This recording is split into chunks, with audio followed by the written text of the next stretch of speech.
After the 2016 election, pretty much everyone was asking the same thing. What on earth just happened? To a lot of people, it felt like this sudden, crazy break with the past, a total political earthquake. But what if it wasn't? What if it was really the culmination of forces that had been building up for decades? To really get what happened, we need to look at the cracks that were forming long before the ground started to shake. So, let's break it down. Well, the source material we're digging into today makes this really interesting point. Long before that election, the foundations of the whole post-Cold War political order were already cracking. Think about it. Failed wars, deindustrialization, the 2008 financial crisis. These things weren't happening in a vacuum. They were all piling up, creating this immense strain and just chipping away at people's trust in the entire system. The authority of the old order was getting thin, even while its institutions were, still running on fumes. And that brings us to the big question for this explainer. Was this a political earthquake that just came out of nowhere? Or was it more like a volcano finally blowing its top? The most visible, most explosive symptom of pressure that had been building deep underground for years and years. So, to really get this, we've got to start by rethinking the role of a figure like Donald Trump in all this. This right here, it completely reframes the whole story. The core idea is this: Trump wasn't the cause of the crisis, but a manifestation of it. He didn't invent the deep fractures in society. He found them. He jumped right into them, and he gave them a really powerful political voice. He didn't create the widespread breakdown of trust. He just made that breakdown easy to read in an election result. Okay, so if there was this breakdown of trust, what was it all about? Well, it was really this massive gap, this chasm, that had opened up between the official story of how the world was supposed to work and how millions of people were actually living it. For decades, you had this official story that was pushed by, the political establishment. It was this consensus built around the upsides of globalization.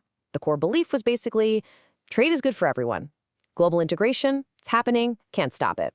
Our foreign policy folks, super competent. Immigration, openness, all totally manageable. To question these ideas too much was to basically get yourself kicked out of any serious political conversation. But while that was the story being told, this was the reality on the ground for so many people. The war in Iraq? Boom, there goes the credibility of the foreign policy elites. The financial crisis? Totally shattered faith in the economic experts. Deindustrialization and the opioid epidemic turned these abstract economic theories into visible local despair. The old language of expertise just didn't sound convincing anymore. Just too many failures had piled up.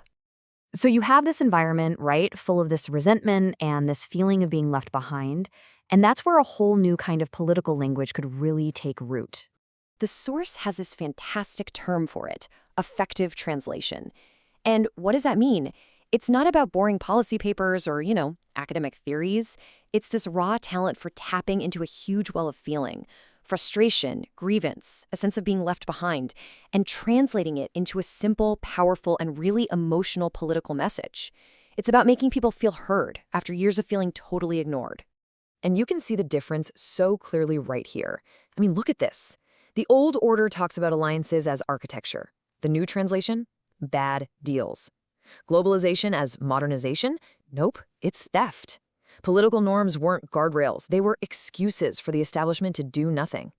This new language was raw.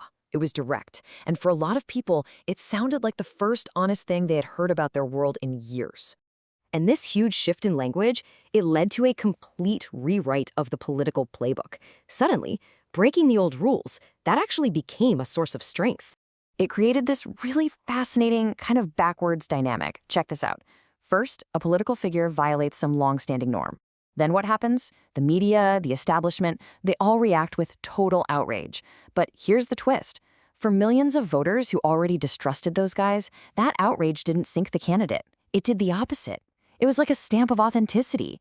The fact that we're breaking the rules became proof that they were a real outsider, not that they were unfit for the job. And this quote just nails it. It gets right to the heart of the strategy. It wasn't about trying to be a better manager of the system we already had. No, it was about treating the system itself and the consensus that held it up as the main target.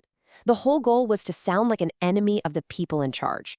And because this strategy worked so well, it meant that a really critical line in politics was crossed. And the consequences of that are still with us today.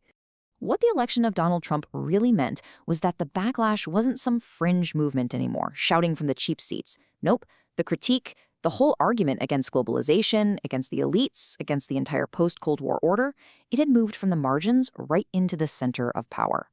A great way to think about it is this quote. He changed the grammar. The actual rules of politics, the language, it was all different. Suddenly, questions that were considered kind of fringe or already settled, like about trade deficits or national sovereignty, they were now the main event. The range of what you could say and actually get rewarded for politically had just fundamentally expanded. And this went way deeper than just politics. It was really a crisis of authority that challenged the entire narrative of reality. You know that consensus-driven center that used to tell everyone what was true and responsible? Yeah, its unquestioned grip was gone. The backlash was the new politics, and politics became a fight over the very definition of the country's problems. And so, this is the massive question the source leaves us with. It's the real issue that the 2016 election didn't solve, it just made it impossible for us to ignore anymore. It's a question that's so much bigger than one person or one election, and it points to this fundamental challenge that democracies are grappling with right now. And what happens next? Well, that's a story that's still being written.